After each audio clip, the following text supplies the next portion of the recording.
Pedal steel is an instrument that every electric guitar player should appreciate because we hear it on records all around us, but in our head we think it's just for country. Well, today we're going to show how that's not true because I've invited my good friend Tim Markison, the creator of Milkman Amplification, and we're going to jam and explore pedals for pedal steel.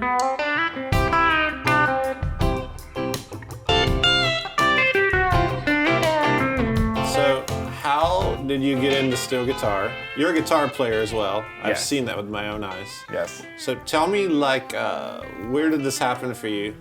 I started playing six-string guitar when I was like 10. I took lessons. I was really into guitar. Played in bands all through high school and whatever, and then got into like engineering records and stuff. And I did one for this guy in Vermont who played pedal steel when I lived there. Kind of right around that time is when I moved to New York, and I was just started getting obsessed with steel guitar and pedal steel. And I realized that all my favorite records had pedal steel on them from the 70s, like all the music I grew up listening to, like particularly like Steely Dan and Doobie Brothers and that kind of thing, and the Grateful Dead. And finally one day I woke up and I was like, I'm just gonna like look on Craigslist and see if someone teaches lessons and I want to learn. Found this guy named Bob Hoffner who was at the time playing in a band called Hem, which was like the New York City country band. They're really good. Okay. Sent me to the store in San Diego called Steel Guitars of North County, which is still around, and I would highly recommend talking with Jim at Steel Guitars of North County about if you're getting into pedal steel or whatever, that's the guy to start with.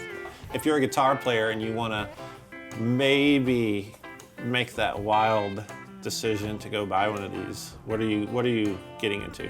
Basically, the main thing between this and playing slide on a guitar is like on a guitar you have frets, and the action is meant for you to like finger with your fingers, and you sometimes with the slide you hit the frets, and that's not very good. On the steel guitar, the strings are like raised enough that you can actually like put your hands underneath them.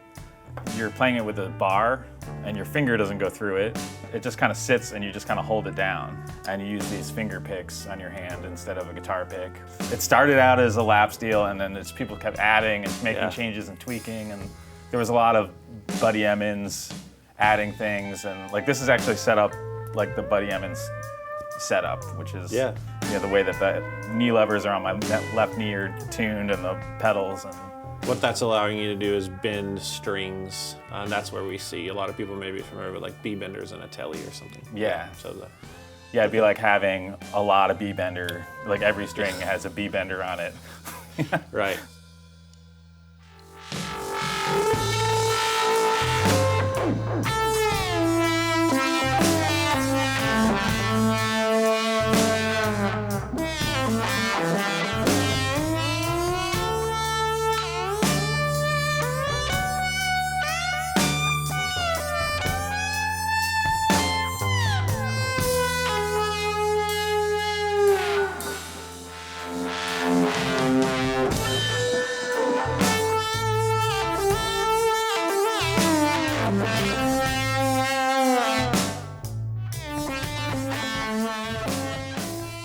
So for that, I started out with just a little bit of reverb from the Milkman pedal here, and the Ibanez 8099 analog delay. It's a really dark delay, so you can still hear all the pick attack and stuff over all the delay stuff underneath.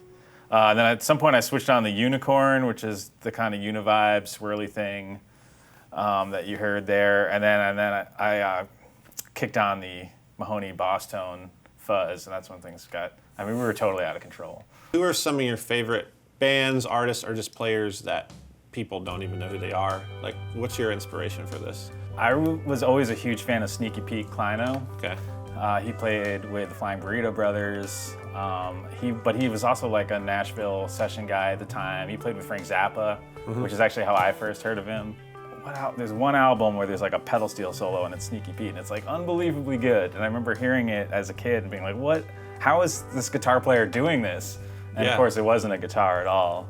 That's how I felt when I mentioned to you, I heard some Robert Randolph records and didn't pay a lot of attention, but as a slide player, I just loved the slide. And then I would have these moments where I'm like, how is he doing? Like I would just catch something like 2 notes there. Yeah, it's like one note sliding one way, another note sliding the other, and you just can't do that. I think I saw him, some PBS there. So he was setting there, I was like, oh, and my mind exploded. That was my first entry into like this doesn't have to be country. Yeah. Because that's typically the association there.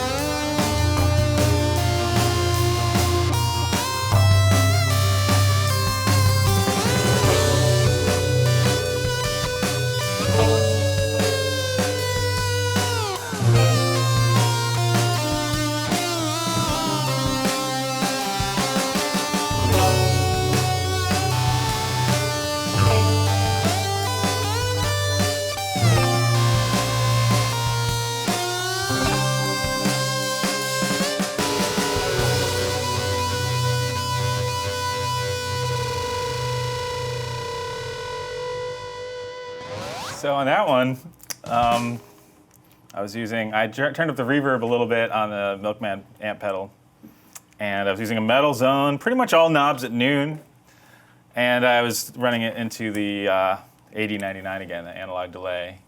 The metal zone was kind of cool. I mean, it's not a pedal I personally own. The metal zone is a shocker sometimes. There's a genre of music waiting to be still de gent. Yeah. Spencer Cullum from Steelism just told me about this pedal. The Mel 9. When you told me, you were like, do you have one of those? I want to show. I was like, where is this going? Yeah. It's pretty amazing. When you mix in some of the like raw, dry pedal steel with this, it's cool. It just gives it like that crazy, I don't know, I feel like the end of every epic song like needs this thing set to the orchestra with the steel mixed in. I mean, it's massive sound. It was massive.